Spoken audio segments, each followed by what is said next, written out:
नमस्कार साथियों। राजस्थान के इतिहास पढ़ रहे थे और राजस्थान के इतिहास में हम जो प्रजामंडल है और प्रजामंडल के अधीन ही राजस्थान में होने वाला जो राजनीतिक जनजागरण है, जो राजनीतिक संगठन है, या प्रजामंडल के इर्द गिर्द जितनी भी संस्थाओं का निर्माण होता है, जिन्हें घटनाओं का आपके वहां पर जिक्र होता है, उन सारी बातों को हम पढ़ने का प्रयास कर रहे थे। और इस संदर्भ में हमने राजस्थान के 3 ऐसे महत्वपूर्ण प्रजामंडल जिनसे अक्सर आपके सवाल पूछे जाते हैं और उनकी घटनाएं भी हमें दूसरे प्रजामंडलों से अधिक गहरी नजर आती है, जिनमें हमने बीकानेर प्रजामंडल, जोधपुर प्रजामंडल और जयपुर प्रजामंडल के बारे में पढ़ा। हमने पहले ही बात की थी कि इसके अलावा एक और प्रजामंडल विद्यार्थी मेवाड़ प्रजामंडल।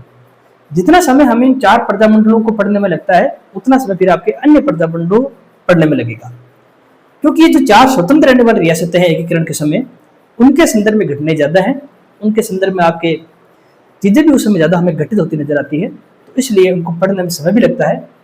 और मेरा तो हमेशा यही कहना है कि कोई भी चीज पढ़ो तो उसको गहराई से पढ़ो, इतनी गहराई से पढ़ो कि चाहे फिर आपके आरएस प्री हो, आरएस मेंस हो, या फिर कोई दूसरे भी आपके जो परीक्षाएं हैं, कोई भी आपके XYZ जो आपके टीचिंग से जुड़ी हुई हो या कोई दूसरे ऑफिसर से जुड़ी हुई हो, जहां कर अगर टॉपिक आ जाए प्रजामंडल का, तो हमारे अंदर विश्वास होना चाहिए, आत्मविश्वास होना चाहिए कि कैसे प्रश्न आई, चाहे लिखित वाला हो चाहे ऑब्जेक्ट टाइप वाला हो, हमारे अंदर एक वो आत्मविश्वास होना चाहिए कि हम उस सवाल से डील कर पाएंगे। मेवाड़ प्रजामंडल के बारे में पढ़ेंगे, लेकिन मेवाड़ प्रजामंडल को पढ़ने से पहले मैं आपको बता दूं कि इस प्रजामंडल में भी हमें 2 कक्षाएं लगेगी। इस प्रजामंडल को हम वहां से शुरू नहीं करेंगे जहां से बच्चे अक्सर शुरुआत कर देते हैं, 1938 से। बच्चों और तोतों में मुझे वहां नजर कम फर्क आता है, जहां पर वो इस चीज को रटते हैं कि 1938 के अंतर्गत प्रजामंडल गठन हुआ, बलवंत सिंह मेहता इसके अध्यक्ष बने, भूरीलाल भैया इसके उपाध्यक्ष बने, मंत्री सचिव का पद आपके माणिकलाल वर्मा जी को दिया गया। गठन में माणिकलाल वर्मा जी सबसे अधिक योगदान था। ये बच्चे सब बातें रटते हैं ना, तो एक हास्यास्पद बात मुझे नजर आती है कि इन बातों को रटकर, इन 4 बातों को रटकर अगर आप ये सोच लेते हो कि आपने प्रजामंडल को पढ़ लिया है, तो मेरे हिसाब से आप सबसे बड़ा धोखा कर रहे हो, स्वयं के साथ ही कर रहे हो। क्योंकि अब वो शायद समय नहीं रहा कि जब ये सामान्य बातें आपसे पूछी जाएगी इसी प्रजामंडल से। निश्चित रूप से आरएस में तो पूछी नहीं जाएगी, और कोई अच्छे पोस्ट का जो एग्जाम हो, ग्रेड फर्स्ट का एग्जाम हो, ग्रेड सेकंड का एग्जाम हो, या असिस्टेंट प्रोफेसर का एग्जाम हो, तो वहां पर आपको ऐसे सवाल देखने को नहीं मिलेंगे। तो अगर आप किसी चीज को पढ़ते भी हो ना, तो उसको गहराई से पढ़ेंगे ना, तो उसका चीज का आपके अर्थ भी अलग निकलेगा। मेवाड़ प्रजामंडल हम पढ़ेंगे 2 स्तरों पर। एक तो मेवाड़ प्रजामंडल की वे सारी घटनाएं जो 1939 से पहले हो जाती है, और एक आपके वो सारी घटनाएं जो 1939 से लेकर एकीकरण तक आपके चलती है। क्योंकि मेवाड़ प्रजामंडल गठन वैसे तो 1938 में हो गया है, लेकिन जो उसका हम कह सकते हैं कि सबसे बड़ा आंदोलन विजयदशमी के दिन शुरू हुआ था, 1939 का वर्ष था, और 1939 तक तो सारी घटनाएं हैं। और प्रजामंडल से गठन से पहले की जो सारी घटनाएं 1938 से पहले की, वो सारी घटनाएं पहले चरण पड़ेगी। दूसरा जो हमारा चरण होगा अगली कक्षा के अंतर्गत, उसमें हम 1939 के बाद की घटनाओं को लेने का प्रयास करेंगे। यहां पर विद्यार्थी मैं आपसे कहना चाहूंगा कि हम यहाँ पर 2 शासकों के स्तर पर ही बात करेंगे। एक तो महाराणा फतेह सिंह, और उनके बाद में जब इनके जो अधिकार है महाराणा भोपाल सिंह को दिए गए थे, तो उन दोनों के संदर्भ में जो घटनाएं राजनीतिक गतिविधि से जुड़ी हुई है, उन दोनों की हम बात करेंगे। महाराणा फतेह सिंह 1884 से लेकर 1921 तक आपके शासक रहे, और 1921 में जब आपके जबरनी ब्रिटिश सरकार ने सारे आपके शासन अधिकार भोपाल सिंह को दे दिए गए थे, तो फिर एकीकरण तक आपके भोपाल सिंह ने ही आपके मेवाड़ के शासक की भूमिका निभाई थी। ग्रंथ अकादमी की पुस्तकें पढ़ते हैं या फिर कोई मूल पुस्तकों को जाते हैं, तो वहां हमें एक बात नजर आती है कि ब्रिटिशों के प्रति अगर हम कह सकते हैं कि एक विरोधी भावना रखने वाला कोई शासक हमें नजर आता है, तो उनमें से एक व्यक्ति थे महाराणा फतेह सिंह।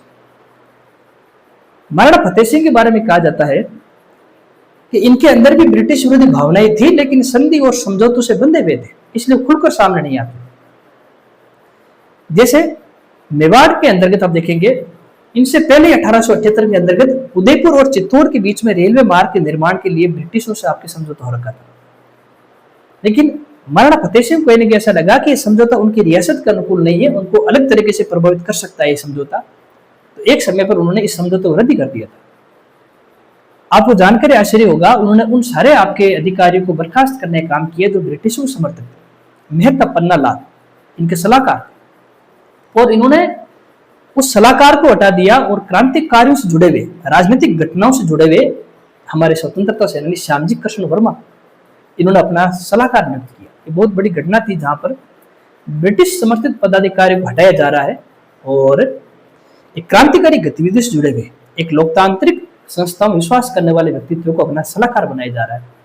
ये घटना कोई आम घटना नहीं है जहां पर एक शासक उस समय की सबसे बड़ी सत्ता को चुनौती दे रहा है। 1903 का दिल्ली दरबार तो आपको याद ही होगा मेरे हिसाब से। लॉर्ड कर्जन हमारे गवर्नर जनरल थे, एडवर्ड सप्तम का राज्याभिषेक था और दिल्ली के अंतर्गत दरबार का आयोजन किया जा रहा है। जाहिर सी बात है समस्त शासकों को बुलाया था वहां पर, तो भोपाल आपके फतेह सिंह जी को भी निमंत्रण दिया गया था और ये भी वहां जाने वाले थे, लेकिन फिर इनको 13 सोल्ट दिए गए चेतावनी चुंगटिया के नाम से केसरी सिंह बारड जी के द्वारा, और उनमें मेवाड़ के प्राचीन जो गौरव है, गौरवशाली इतिहास है, जो उनकी गौरवशाली परंपरा है, उसको रेखांकित किया था। उनको पढ़ने के बाद में फतेह सिंह जी में कहीं ना कहीं अपने वंश के प्रति, अपने देश के प्रति या अपनी भूमि के प्रति जो बलिदान की भावना है, जो एक प्रकार से राष्ट्रभक्ति की भावना है, वो जरूर आपके विचार में आई होगी और उन्होंने डिसीजन लिया था कि फिर आप इससे जो सम्मेलन हो रहा है 1903 वाला, उसमें वो सहभागिता नहीं लेंगे। और ये प्रक्रिया कहीं यहाँ नहीं रुकी है। 1911 के अंतर्गत जब राजधानी परिवर्तन पर लॉर्ड हार्डिंग के समय आपके जब दिल्ली दरबार आयोजित हुआ था, तो वहां पर भी आपके फतेह सिंह नहीं जाते। अगर इन घटनाओं को आप समझेंगे, समझौते को रद्द करना, पदाधिकारियों को बर्खास्त करना, ब्रिटिशों के सम्मेलनों को आपके एक प्रकार से उनमें सहभागिता नहीं निभाना, ये कहीं ना कहीं ब्रिटिश सत्ता को सक्रिय रूप से ना सही लेकिन कुछ हद तक चुनौती देने का काम कर रहे हैं।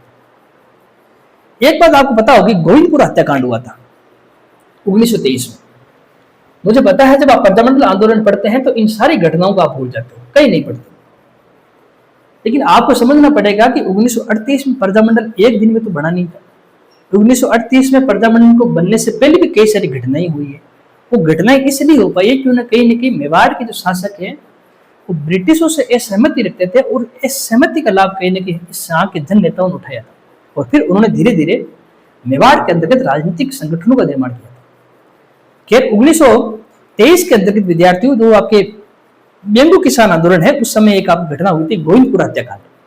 एक ब्रिटिश अधिकारी थे ट्रेंच और अमृतलाल राज्य के अधिकारी थे और ट्रेंच ब्रिटिश अधिकारी थे। उन्होंने गोलियां चलाई 1923 में और वहां पर रूपा जी धाकड़ और कृपा जी धाकड़ शहीद हो गए थे। इस घटना से कहीं ना कहीं फतेह सिंह दुखी थे। इन्होंने उस समय प्रभास चंद्र चटर्जी की आपकी डोडी महल में आना जाना बंद करवा दिया था, क्योंकि उनको लगा कि उनकी रियासत में किसानों पर इस प्रकार का एक मानवीय गैर जिम्मेदाराना आपकी हरकत हुई है, वो कहीं ना कहीं उनके वंश को कलंकित करती है, कहीं ना कहीं उनके वंश परंपरा के विपरीत है।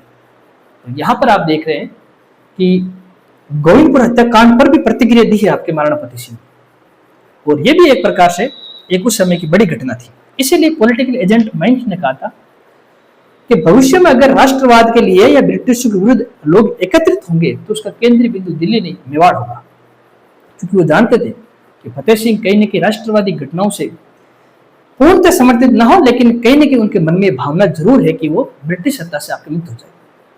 और हम देखते हैं जब शासक इस प्रकार से आपके ब्रिटिशों के विरुद्ध नजर आ रहे हैं तो जाहिर सी बात है कि मेवाड़ के अंतर्गत फिर आपके राजनीतिक संगठनों का निर्माण होगा, राजनीतिक चेतना का संचार होगा। वे राजनीतिक चेतना, राजनीतिक संचार हमें दो स्तर पर दिखाई देती है, एक तो किसान आंदोलन में और दूसरा जो स्तर है विद्यार्थी वो है जनजाति से। अब मेवाड़ का जब इतिहास पढ़ते हैं तो अब बिजोली किसान आंदोलन को देखते हैं, बेंगू किसान आंदोलन को देखते हैं, खालसा क्षेत्र में होने वाले मात्र कुलिया किसान आंदोलन को देखते हैं, फिर आप मोतीलाल तेजावत के नेतृत्व में पहला बिलों का राजनीतिक आपके आंदोलन देखते हैं, सशक्त राजनीतिक आंदोलन देखते हैं। एक ही आंदोलन है भूमट भेल आंदोलन। हम एक मूर्खतापूर्ण कार्य क्या करते हैं, जब किसान आंदोलन पढ़ते हैं तो हमें लगता है कि केवल किसानों का आंदोलन है, और जब जनजातीय आंदोलन पढ़ते हैं तो हमें लगता है केवल जनजातीय आंदोलन है। और क्योंकि हमारे दिमाग में वो सिलेबस की परिभाषा निश्चित हो रखी है, हम चीजों को इंटरलिंक नहीं कर पाते हैं, हम चीजों को जोड़कर नहीं देखते हैं। जब किसान आंदोलन होता है तो केवल इसमें किसान भाग नहीं लेते हैं, उस किसान के परिवार से जुड़े अन्य लोग जो अलग अलग संगठनों से जुड़े वो भी भाग लेते हैं। तो किसान आंदोलन केवल किसानों का आंदोलन नहीं है। इसी प्रकार जनजातीय आंदोलन में केवल जनजातियों की बात नहीं होती, जनजातीय आंदोलन से जुड़े हुए अन्य वर्गों की भी बात होती है। और कहीं ना कहीं मेवाड़ के अंतर्गत जो जनजातीय आंदोलन होते हैं, जो किसान आंदोलन होते हैं, उन्होंने लोगों के अंतर्गत राजनीतिक अधिकारों की मांग को लोकप्रिय बनाया। ये किसान आंदोलन थे, ये जनजातीय आंदोलन थे जिन्होंने मेवाड़ के अंतर्गत लोगों को राजनीतिक शिक्षा देने का काम किया, राजनीतिक अधिकार प्राप्त करने की लालसा जगाई। और हम ये देखते भी हैं कि इन्हीं चीजों के इर्द गिर्द मेवाड़ के अंतर्गत एक संगठन बनता है, उसका नाम है विद्या प्रचारणी सभा। विद्या प्रचारणी सभा जो मेवाड़ के अंदर गठित होती है, और इसके संगठनकर्ता वैसे तो हरिभाई किंकर थे, लेकिन हरिभाई किंकर के साथ में हमें एक और नाम नजर आता है, वह है विद्यार्थियों आपके साधु सीताराम दास। तो साधु सीताराम दास भी हमें यहां नजर आ रहे हैं। अब जो ये संगठन बना है विद्यार्थियों, इस संगठन का उद्देश्य क्या था? मेवाड़ के अंतर्गत राष्ट्र भक्तों की एक दल तैयार करना, फौज तैयार करना, ऐसा स्वयं सेवक तैयार करना जो आगे आने वाले जो आंदोलन होंगे उन आंदोलन में बढ़ चढ़कर भाग ले सके, सक्रिय रूप से भाग ले सके। तो आप देखेंगे कि किसान आंदोलन और जनजातीय आंदोलन के इर्द गिर्द ही हमें कहीं ना कहीं आपके इस प्रकार के संगठन और उनके उद्देश्य नजर आते हैं। साधु सीताराम दास ने एक और आपके संगठन खड़ा किया था, मित्र मंडल। यह भी एक प्रकार का राजनीतिक संगठन ही था, राजनीतिक चेतना संचारित करने वाला काम किया था, और इसका संगठन विद्यार्थी आपके साधु सीताराम दास ने किया। लेकिन एक अजीब सी घटना हमें यहाँ तब नजर आती है जब आपके 1915 के आसपास यहाँ पर प्रताप सभा का गठन होता है। उसके संचालन करता विद्यार्थी बलवंत सिंह मेहता बनते हैं। पूछ लेंगे कहीं आपसे कभी, प्रताप सभा, जो ये प्रताप सभा है, उस प्रताप सभा का गठन विद्यार्थी 1915 के अंतर्गत, और जहां हुआ वे था उदयपुर, और इसके जो संचालक थे वे संचालक बने विद्यार्थी बलवंत सिंह मेहता। आगे हम इनका नाम खूब पढ़ेंगे। मेवाड़ प्रजामंडल के पहले अध्यक्ष। राष्ट्रीय स्तर पर आपने क्रांतिकारी व्यक्तित्व का नाम जरूर सुना होगा, बाल गंगाधर तिलक। बाल गंगाधर तिलक ने राष्ट्रवाद को संस्कृति से जोड़ दिया था।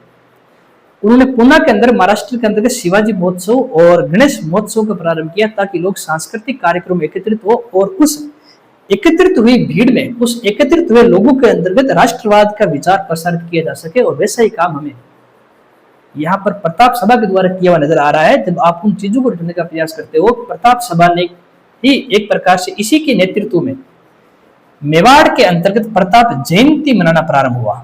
मेवाड़ के अंतर्गत हल्दी घाटी की याद में मेले प्रारंभ हुए। अब आप दोनों प्रतीकों को देखेंगे ना, हल्दी घाटी एक कोई स्थान नहीं है, यह राष्ट्रवाद का प्रतीक है, जहां हम देखते हैं कि एक प्रकार से एक वह पक्ष है जो अपनी सत्ता को बढ़ाना चाहता है, और एक वह पक्ष है जो अपनी मातृभूमि की रक्षा करना चाहता है। तो जहां साम्राज्यवाद के समर्थक और साम्राज्यवाद के विरोधी दो पक्ष हैं, वो लड़ते नजर आ रहे हैं, और उस लड़ाई के अंतर्गत जो सबसे बड़ा प्रतीक उभर कर सामने आता है वो है आपके हल्दी घाटी, राष्ट्रवाद का प्रतीक बन गया था। और उस हल्दी घाटी युद्ध में मुख्य नायक जो रूप में उभर कर आ रहे हैं वो है राणा प्रताप, जिन्होंने देशभक्ति के लिए, अपनी मातृभूमि के लिए सर्वस्व बलिदान कर दिया था। जैसे ही हम महाराणा प्रताप का नाम सुनते हैं तो हमारे अंदर कहीं ना कहीं देशभक्ति, राष्ट्रभक्ति और मातृभूमि के प्रति प्रेम उभर कर आता है। तो इन दोनों का ही, व्यक्तियों का भी और स्थल का भी, इन दोनों प्रतीकों का प्रयोग राष्ट्रवाद के लिए करना, राजनीतिक चेतना के लिए करना, यह काम आपके प्रताप सभा ने किया था। बलवंत सिंह मेहता थे जिन्होंने 1943 के आसपास उदयपुर में वनवासी सेवा संघ की स्थापना की थी। एक डूंगरपुर वनवासी सेवा संघ की स्थापना हुई थी, वो अलग है। इस तरह से आप देखेंगे कि किस गतिविधियों से बढ़ते हुए हमें नजर आ रहे हैं, किस आपके स्थितियों से आपके मेवाड़ गुजरता हुआ नजर आ रहा है, जहां पर राणा कहीं न कहीं ब्रिटिश विरोधी है, और उस ब्रिटिश विरोधी वातावरण के अंतर्गत छोटी छोटी राजनीतिक संगठनों का निर्माण हो रहा है, राजनीतिक घटनाओं का निर्माण हो रहा है, लोगों के अंदर राजनीतिक विचारों को प्रसारित करने का काम किया जा रहा है। 1921 के अंदर घटना हुई। इन सारी घटनाओं को देखते हुए फतेह सिंह से सारे शासन अधिकार ले लिए जाते हैं, भोपाल सिंह को जबरन शासन अधिकार दे दिए जाते हैं। तब चरण कवि ने कहा था कि बूढ़ा पेरी बाट में घाटी कठिन गणी, लाठी चोरा लूट ली, धोखो जीव बनी।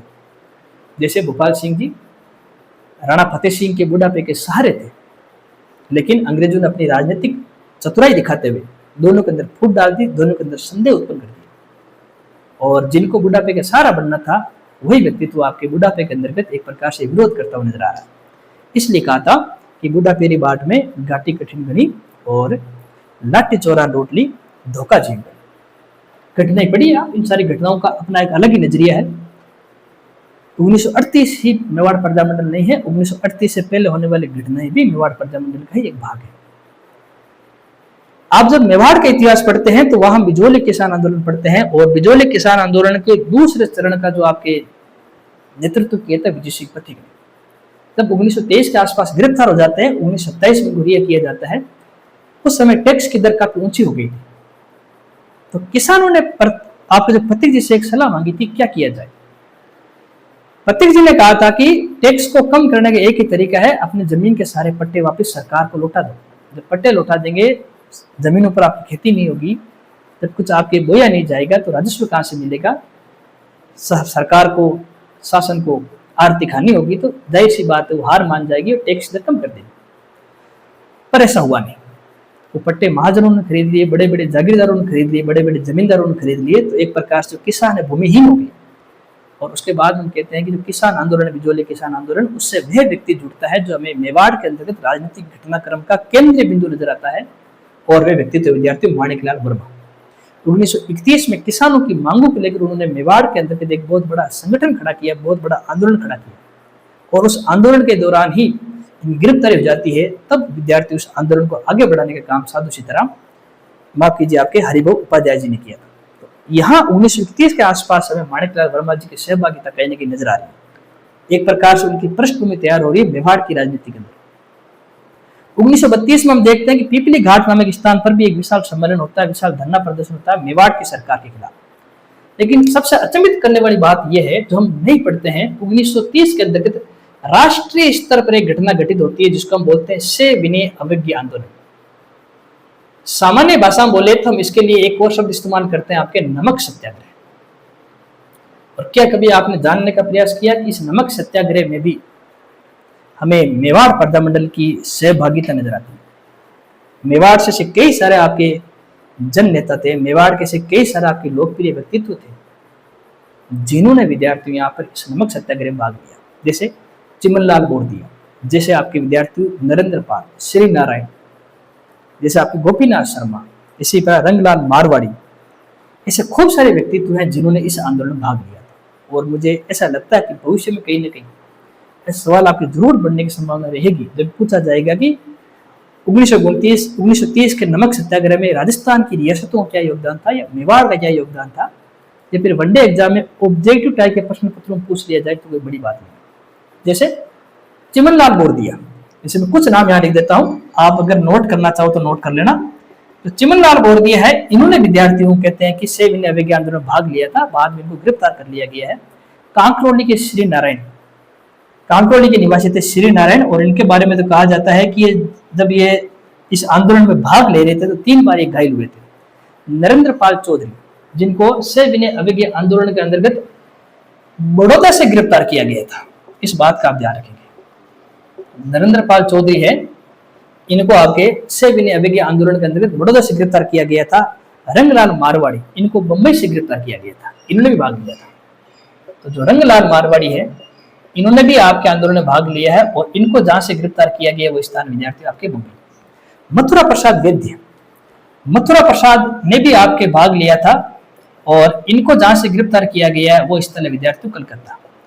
लेकिन सबसे अच्छी बात हमें जिस व्यक्तित्व की नजर आती है वो है गोपीनाथ शर्मा। इन्होंने भी विद्यार्थियों अजमेर के अंतर्गत जो नमक सत्याग्रह उसमें भाग लिया था। इनके बारे में विचित्र बात कही जाती है कि जब इन्होंने अजमेर में सत्याग्रह को प्रारंभ किया था तो रियासती सरकार इनको पकड़कर घाटी पार करके पुष्कर में छोड़ आते ताकि ये अजमेर में राजनीतिक गतिविधि बढ़ावा नहीं दे। ऐसा कहा जाता है कि जब तक सरकार या प्रशासन अजमेर पहुंचता उससे पहले ये पहुंच जाता। वापिस उनको सरकार को, प्रशासन को वही दिखाई देते ही है जहां से ये उठाकर इनको ले गए। तो बार बार इनका निष्कासन किया जाता है, बार बार अजमेर में प्रवेश करते और राजनीतिक घटनाओं को आगे बढ़ाने का काम करते थे। तो चिमनलाल बोरदिया, श्री नारायण, नरेंद्र लाल चौधरी, रंगलाल मारवाड़ी, मथुरा प्रसाद वैद्य और गोपीनाथ शर्मा वे व्यक्तित्व जिन्होंने 1930 के से विनय अवज्ञा आंदोलन जो राष्ट्रीय स्तर पर हुआ था, वहां पर मेवाड़ की धरती से उन्होंने इस आंदोलन को आगे बढ़ाने का काम किया। कितने सारे आपके असंगठित घटनाएं हमें नजर आती है, व्यक्तिगत स्तरों पर आपकी राजनीतिक चेतना बढ़ाने वाला काम नजर आता है, लेकिन इन सारी बिखरी हुई चीजों को एक करने का काम जिस व्यक्तित्व ने किया है वो है विद्यार्थी माणिकलाल वर्मा। हमारे समय से क्या है, माणिकलाल वर्मा को एक दिशा में आकर पढ़ते हैं, लेकिन आप इस बात को भूल चुके हैं। माणिकलाल वर्मा, अगर मैं इनकी बात करूं माणिकलाल वर्मा जी की, तो माणिकलाल वर्मा वह व्यक्तित्व है जो हमें किसान आंदोलन में भी दिखाई देते हैं। माणिकलाल वर्मा वह व्यक्तित्व है जो हमें हरिजन उद्धार के लिए कार्य करते नजर आते हैं। जब 1934 में नारेली के अंदर सेवा आश्रम बनाया था, और इस सेवा आश्रम का उद्देश्य ही विद्यार्थियों क्या था, आपके अछूत उद्धार के लिए कार्य करना, हरिजन उद्धार के लिए कार्य करना, उन व्यक्तियों के लिए कार्य करना जो हाशिए पर चले गए, समाज में दबा दिए गए हैं, दबे कुचले व्यक्तित्व हैं, उनको एक प्रकार से वापिस जन सहभागिता उनकी सुनिश्चित करने के लिए, उनको अच्छा वातावरण देने के लिए, उनके अंदर शिक्षा का प्रसार करने के लिए, उनकी सामाजिक परिस्थिति को वापस ऊंचा उठाने के लिए सेवा आश्रम के माध्यम से कार्य किया। इनका संबंध केवल अछूत उद्धार के साथ ही नहीं है, इन्होंने विद्यार्थियों आपके जनजाति उद्धार के लिए भी कार्य किया जब उन्होंने सागवाड़ा के अंतर्गत खांडलाई आश्रम की स्थापना की। और आप सब जानते हो जो आपके खांडलाई क्षेत्र है, माफ कीजिए सांगवाड़ा स्थान है बाड़मेर, ये आपके डूंगरपुर के अंदर, और डूंगरपुर के अंदर सांगवाड़ा में 1934 में खांडलाई आश्रम की स्थापना की, जहां उन्होंने भीलों के लिए, जनजातियों के उद्धार के लिए काम किया। तो आप देखेंगे ये किसानों से जुड़ते नजर आ रहे हैं, ये हरिजन उत्थान के कार्य से जुड़ते आ रहे हैं, ये आपके एक प्रकार से जनजातियों के उद्धार के लिए काम करते आ रहे हैं। और यही वो माणिकलाल वर्मा है, जब ये आपके मेवाड़ प्रजामंडल की स्थापना करते हैं, उस समय ये आपके राजनीतिक गतिविधियों से भी जुड़ते हुए नजर आ रहे हैं। राजनीतिक गतिविधि कैसे करते हैं, एक तो उन्होंने स्वयं सक्रिय रूप से भाग लिया, उन्होंने आंदोलन खड़े किए, 1939 का आंदोलन विजयदशमी के दिन इन्होंने खड़ा किया था, पत्र पत्रिकाएं लिखते, गीत लिखते, और इनके माध्यम से कहीं न कहीं विद्यार्थी आपके जन चेतना का संचार करते हैं। गीत कैसे, किस प्रकार से, तो आपको इस बात की जानकारी होगी कि जब आपके बिजौलिया किसान आंदोलन हुआ था, तो बिजौलिया किसान आंदोलन में पंचड़ा गीत बड़ा लोकप्रिय हुआ था, वो इन्हीं का लिखा हुआ था, इन्होंने गाया था। और एक प्रकार से जब आपके बूंदी किसान आंदोलन के समय डाबी हत्याकांड हुआ था, जहां नानक जी भील शहीद हो गए थे, तो उनकी याद में उन्होंने अर्जी नामक शीर्षक से एक आपके गीत लिखा था। तो गीतों से बड़े ये संबंधित है, और इनके माध्यम से जन चेतना का संचार भी करते थे। 1938 में राष्ट्रीय स्तर पर एक और महत्वपूर्ण घटना हुई, जिसका जिक्र मैं कई बार कर चुका हूं, कांग्रेस का हरिपुरा अधिवेशन। कांग्रेस का हरिपुरा अधिवेशन वह अधिवेशन है जहां पर कांग्रेस ने ब्रिटिश प्रांत और रियासतों के बीच की खाई को समाप्त कर दिया। ये वह अधिवेशन है जहां कांग्रेस ने रियासतों में होने वाले सम्मेलनों को सक्रिय आपके सहयोग किया। ये वह सम्मेलन है जहां कांग्रेस ने रियासतों के अंदर की जाने वाले उत्तरदायी शासन की मांग का समर्थन कर दिया। ये वह सम्मेलन है जहां कांग्रेस ने रियासतों के अंदर बनने वाले राजनीतिक संगठनों को सक्रिय सहयोग किया। और मेवाड़ से विद्यार्थी कुछ व्यक्ति इस अधिवेशन में भाग लेने के लिए जाते हैं, भवानी शंकर और आपके अमृतलाल। नाम याद रखिएगा आप, ये दो व्यक्तियों के नाम आए हुए हैं, एक तो आपके भवानी शंकर और जो दूसरे नाम है उनका नाम विद्यार्थी आपके अमृतलाल। ये दो व्यक्ति हैं जो मेवाड़ से हरिपुरा अधिवेशन में भाग लेने के लिए जाते हैं। और यहीं से फिर आपके जब ये भवानी शंकर और आपके ये अमृतलाल वापस मेवाड़ में आते हैं, तो राष्ट्रीय स्तर के राजनीतिक विचारों से मेवाड़ के आमजन को आपके एक प्रकार से संबंधित करते हैं। और यहीं से 1938 के बाद भी कहीं न कहीं माणिकलाल वर्मा ने मेवाड़ के अंतर्गत प्रजामंडल स्थापित करने की रूपरेखा तैयार कर ली। इसलिए हम कहते हैं हरिपुरा अधिवेशन के बाद में किस रियासत में सबसे पहले प्रजामंडल की स्थापना हुई, तब आप बच्चे की तरह रटते हो मेवाड़ प्रजामंडल। माणिकलाल वर्मा ने सबसे पहले मेवाड़ प्रजामंडल के लिए जन समर्थन जुटाने के लिए, आर्थिक संसाधन जुटाने के लिए आसपास के क्षेत्र में साइकिल से यात्रा निकाली थी। सवाल शायद एक बार पूछ लिया गया है कि किस नेता ने साइकिल यात्रा निकाली थी, तो और कोई नहीं, माणिकलाल वर्मा थे। प्रजामंडल की पृष्ठभूमि तैयार करने के लिए उन्होंने गीतों की रचना की, प्रजामंडल की पृष्ठभूमि तैयार करने के लिए उन्होंने पुस्तिकाओं की रचना की, जैसे मेवाड़ राज्य का शासन। ये पुस्तिका इन्हीं के द्वारा लिखी गई थी, इसी समय लिखी गई थी, मेवाड़ राज्य का शासन। तो ये जो पुस्तिका की रचना हुई है इसी समय में, और हम देखते हैं ये इसी का ही प्रभाव है कि 1938 में 24 अप्रैल, अब वो आप वाली बात जो आप बच्चे की तरह लड़ते हो, 24 अप्रैल 1938 को मेवाड़ प्रजामंडल गठन हुआ। बलवंत सिंह मेहता का घर, जो साहित्य कुटीर के नाम से जाना जाता है, वहां इसका आपके गठन हुआ। इसके पहले अध्यक्ष बलवंत सिंह मेहता ही बने, उपाध्यक्ष भूरेलाल भैया बने, सचिव या मंत्री की भूमिका माणिकलाल वर्मा जी ने निभाई। तो 1938 के अंतर्गत विद्यार्थी मेवाड़ प्रजामंडल का गठन हुआ। हालांकि मैं तारीखों को कभी भी महत्वपूर्ण नहीं मानता हूं, पर अगर नहीं पढ़ाए तो बच्चे कहते हैं कि सर ने पढ़ाया नहीं। मेवाड़ प्रजामंडल के पहले अध्यक्ष बलवंत सिंह मेहता, मैं लिख देता हूं यहां पर, कहीं नोट करना चाहो आप कर लेना। इसके जो अध्यक्ष बन गए हैं वो बलवंत सिंह मेहता बन गए हैं, और जो इसके उपाध्यक्ष बनते हैं वो है विद्यार्थी भूरेलाल भैया। और जो माणिकलाल वर्मा है वो एक प्रकार से मंत्री या फिर आप कहे तो सचिव की भूमिका में थे, और सचिव या जो मंत्री है माणिकलाल वर्मा को बनाया गया था। जहां गठन हुआ वो बलवंत सिंह मेहता का घर था। बलवंत सिंह मेहता के घर जिस नाम से जाना गया है वो नाम साहित्य कुटीर था, इसलिए साहित्य परीक्षा में पूछा गया था कि साहित्य कुटीर में किस प्रजामंडल गठन हुआ था, तो गठन वाली कोई बात ही नहीं है इसमें। तो कोई प्रजामंडल होता है तो उसका कार्यालय भी होता है। प्रजामंडल के स्वीकृत रघुनाथ जी घर के बाहर प्रजामंडल का बोर्ड लगा दिया गया था, और उसी को आपके प्रजामंडल के एक प्रकार से कार्यालय हम कह सकते हैं घोषित कर दिया था। इस प्रकार से विद्यार्थी आपके मेवाड़ प्रजामंडल की स्थापना हुई। अब आप विचार कीजिए, अब आप सोचिए कि जब आप प्रजामंडल पढ़ते हो तो यहाँ से पढ़ते हो, तो फिर ये जो सारी चीजें हैं इनको छोड़ने का या नहीं पढ़ने के पीछे क्या कारण हो सकता है? ये तो कारण ये हो सकता है कि हम पढ़ना नहीं चाहते हैं, एक कारण ये हो सकता है हमें लगता है कि महत्वपूर्ण नहीं है, या एक कारण ये भी हो सकता है कि हमारे अंदर इच्छा शक्ति नहीं है। लेकिन क्योंकि वर्तमान परीक्षाएं बदल रही है, हम प्रतियोगिता थोड़ी सी बढ़ गई है, और मेरा तो ऐसा मानना है कि प्रतियोगिता बढ़े या ना बढ़े, बोर्ड अपनी कार्यशैली को बदले या नहीं बदले, पेपर आसान आए या सरल आए, जब तक आप मूल नहीं पढ़ते हो तब तक घटनाएं आपको समझ में नहीं आएगी। जब तक आप इन सारी घटनाओं को नहीं पढ़ते हो, कैसे लोग अलग अलग किसानों की तौर से एकत्रित हो रहे हैं, राजनीतिक संगठनों से एकत्रित हो रहे हैं, जनजाति आंदोलन से एकत्रित हो रहे हैं, जब सारे लोग एकत्रित हो जाते हैं तो एक माहौल बनता है बड़ा संगठन निर्माण का, और उस माहौल को ही आपके भुनाने का काम माणिकलाल वर्मा जी ने किया था, और फिर मेवाड़ प्रजामंडल का गठन हुआ था। तो जाहिर सी बात है, चीजें बिल्कुल सरल है, और सरल चीजें विद्यार्थियों को आप ज्यादा थोड़ा मुश्किल बना देते हो, तो उसको मुश्किल बनाना नहीं चाहिए। इस बात का भी आप थोड़ा सा ध्यान रखेंगे। तो ये चीजें बन गई है, और अब विद्यार्थी ऐसा भी है कि चीजें बदलेगी, प्रजामंडल बन चुका है, तो प्रजामंडल बन चुका है तो जाहिर सी बात है कि राज्य की ओर से कुछ प्रतिक्रिया भी दी जाएगी। राज्य ऐसा तो है नहीं कि प्रजामंडल को स्वीकार कर लेगा, कुछ चीजें बदलेगी, कुछ विरोध होगा, कुछ आपके संघर्ष होगा, उन सारी चीजों को यहाँ पर आप देखने का प्रयास करते हैं। तो इस तरह से मेवाड़ प्रजामंडल गठित हो चुका है, और अब मेवाड़ प्रजामंडल के गठन के बाद में किस तरह से आपके चीजें आगे घटित होगी, तो 1938 के अंतर्गत ये मेवाड़ प्रजामंडल आपके बन चुका है। और अब मेवाड़ प्रजामंडल जो गतिविधियां करेगा, तो जाहिर सी बात है कि मेवाड़ तो रियासत है जहां सामंती सत्ता स्थापित है, और इन घटनाओं को इतने आसानी से वो घटित होने भी नहीं देगी। मेवाड़ के शासक भोपाल सिंह और उनके प्रधानमंत्री थे धर्मनारायण काक। नाम याद रखें आप, हो सकता है कि इनसे जुड़ा भी कोई सवाल आपसे पूछा जाए।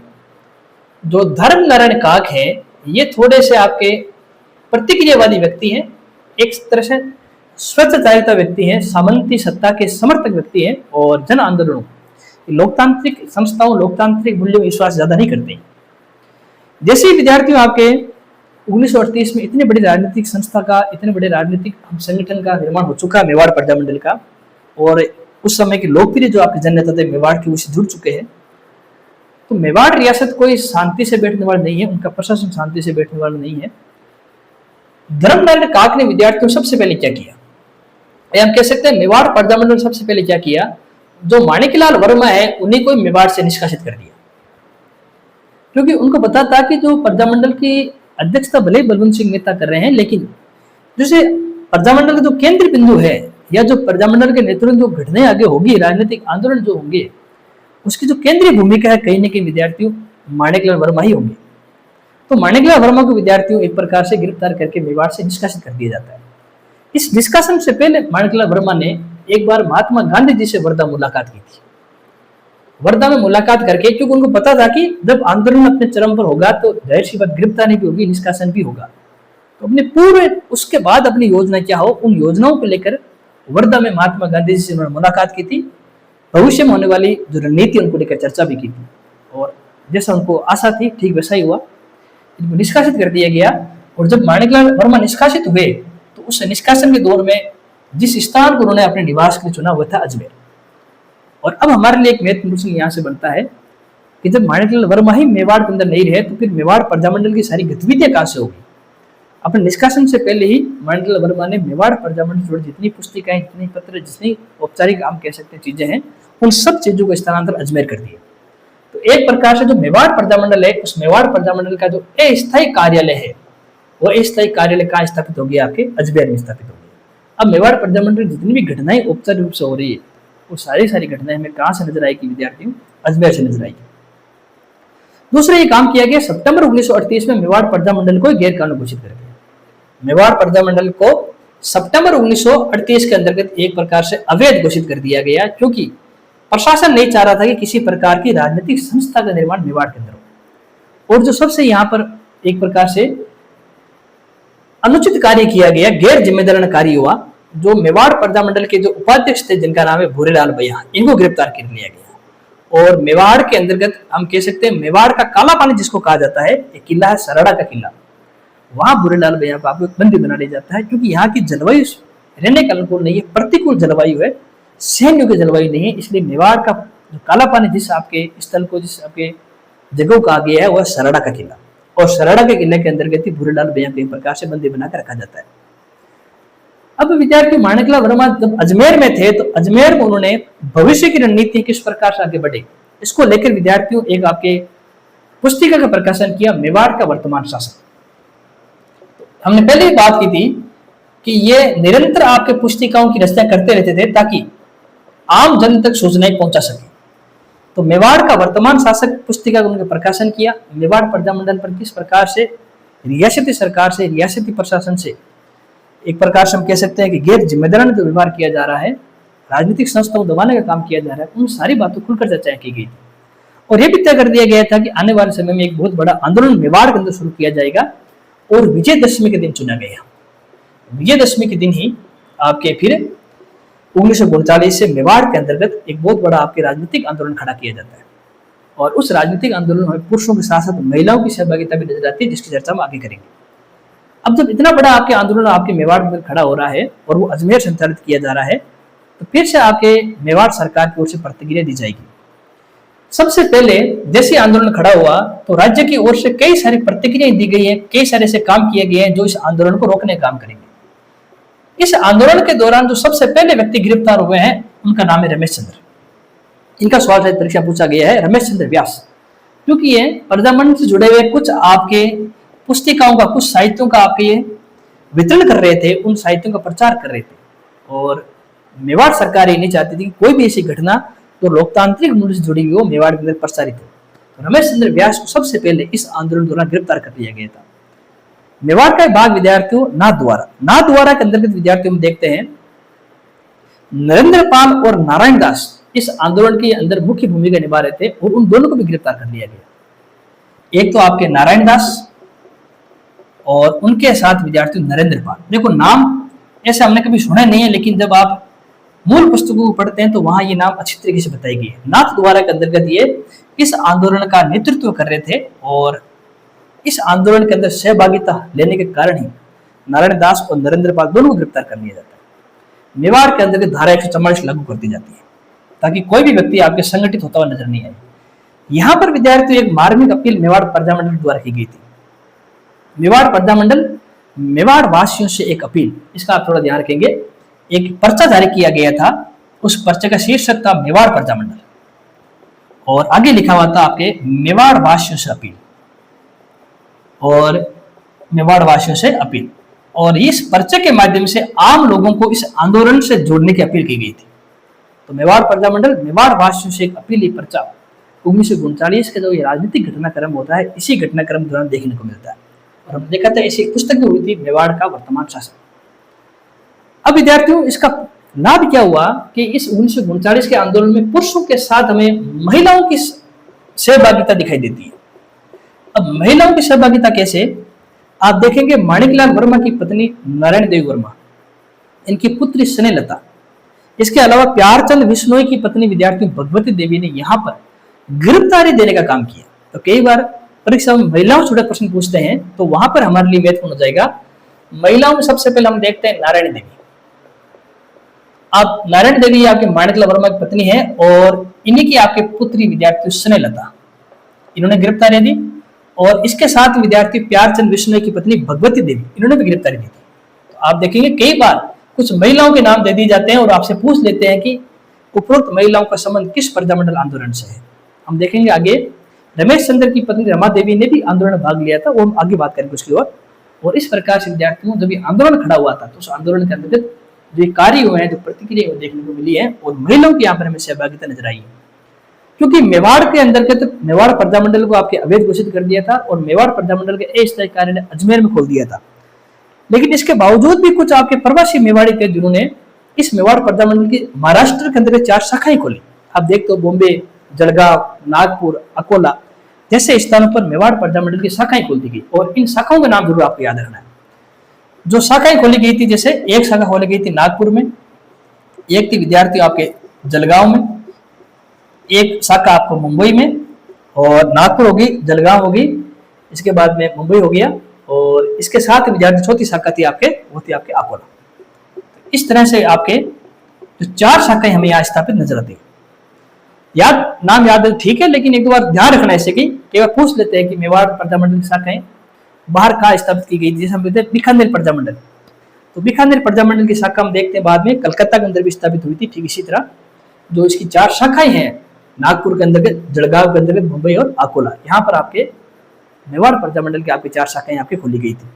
और 1939 का वर्ष इस आंदोलन के लिए तब महत्वपूर्ण जाता है जब आपके देवरी नामक स्थान के आसपास से माणिकलाल वर्मा को गिरफ्तार कर लिया जाता है। तो माणिकलाल वर्मा जी हैं 1939 में आपके देवरी नामक स्थान पर आपके गिरफ्तार हो जाते हैं।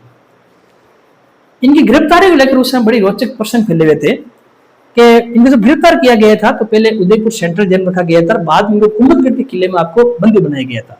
तो ये सवाल भी आपके परीक्षा में पूछा गया कि कुंभलगढ़ दुर्ग में किस स्वतंत्रता सेनानी या जन नेता को आपके बंदी बनाया गया था, तो वो और कोई नहीं थे, आपके माणिकलाल वर्मा ही थे। और उनके साथ जो अमानवीय घटनाएं की गई थी ना, उन घटनाओं की आपकी आलोचना गांधी जी ने अपनी पत्रिका हरिजन में भी की थी। जैसे कहते थे इनको गिरफ्तार किया जाता है तो इनको घसीटते हुए ले जाते हैं, और जब इनको दूर के अंदर कैद कर लिया जाता है तो उनको खाना वगैरह नहीं दिया जाता था। वो कहते हैं कि बाजरे की रोटी बना दी जाती थी और सूखी दाल, नमक, मिर्च दी जाती थी, खुद ही बनाओ खुद ही खाओ।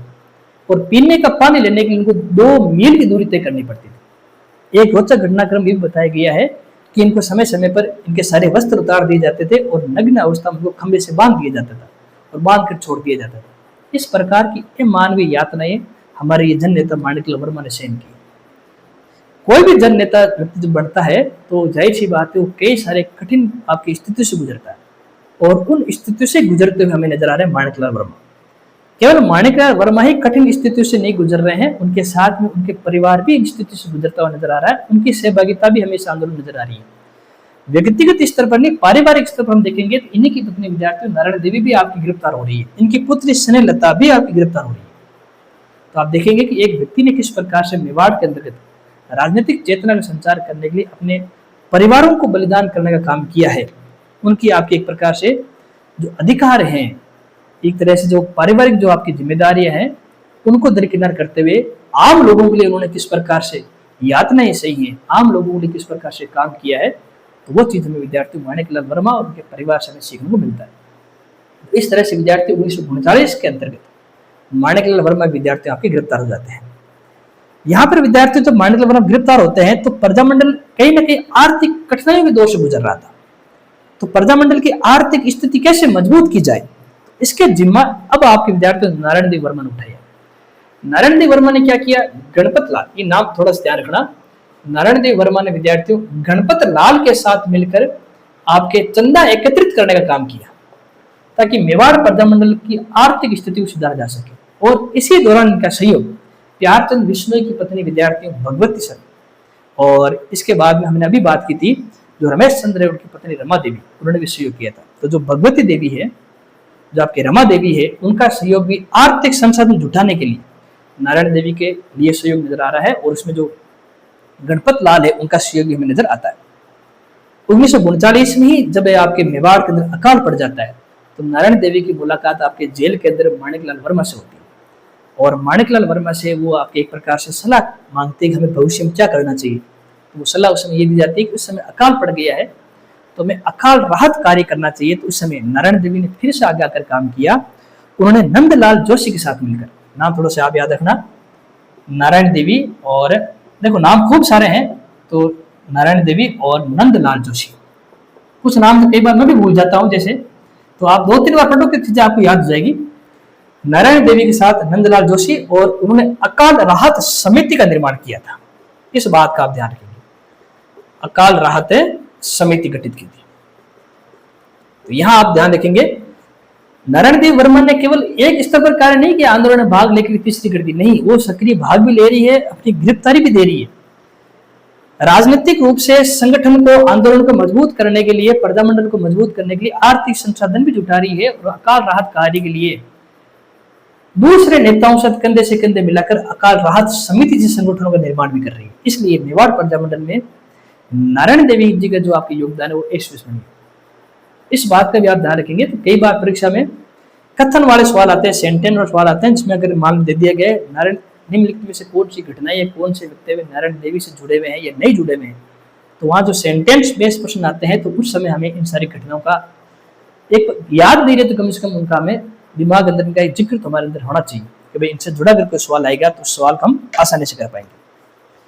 1939 में दूसरा विश्व युद्ध आपके शुरू हो चुका था और महात्मा गांधी जी की सलाह पर, क्योंकि उसमें राष्ट्रीय स्तर पर बहुत सारी घटनाएं हो रही थी, तो उन्हीं की सलाह पर 1939 के अंतर्गत मेवाड़ में होने वाला जो ये आपके आंदोलन है, जो विजयदशमी के दिन शुरू हुआ था, उसको स्थगित कर दिया जाता है। और 1940 में तो ब्रिटिश सरकार ने, रियासती सरकार ने आम लोगों के साथ संबंध सुधारने के लिए, क्योंकि उनको दूसरे विश्व युद्ध में कहीं ना कहीं उनकी सहभागिता की आवश्यकता थी, तो उन संबंध को सुधारने के दौरान उन्होंने जो जितने भी हमारे जो राजनीतिक बंदी है, जो हमारे जन नेता, उनको रिहा कर दिया था। तो इस तरह से विद्यार्थियों जब हम पढ़ते हैं तो हमने कई सारी घटनाओं को देखा है, कई सारे हमने स्थितियों को देखा है, कई सारे हमने विचारों को समझने का प्रयास किया।